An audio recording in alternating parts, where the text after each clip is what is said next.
السلام علیکم ورحمۃ اللہ وبرکاتہ۔ بسم اللہ الرحمن الرحیم۔ شروع اللہ کے پاک نام سے جو بڑا مہربان نہایت رحم والا ہے۔ حضرت عبداللہ بن عمر رضی اللہ عنہ سے روایت ہے کہ رسول اللہ صلی اللہ علیہ وآلہ وسلم نے 7 قسم کی اموات سے پناہ مانگی ہے۔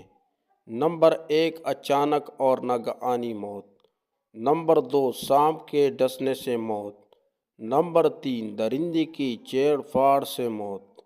نمبر 4، پانی میں ڈوب جانے سے موت۔ نمبر 5، جل جانے سے موت۔ نمبر 6، کسی چیز پر گرنے یا اس پر کسی چیز گرانے سے موت۔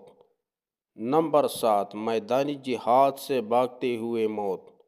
نبی پاک صلی اللہ علیہ وآلہ وسلم نے دعا دی ہے، اللہ اس کے چہرے کو تر و تازہ رکھے جو میرے حدیث کو سنے اور اسے یاد کرے اور اسے آگے لوگوں تک پہنچائے۔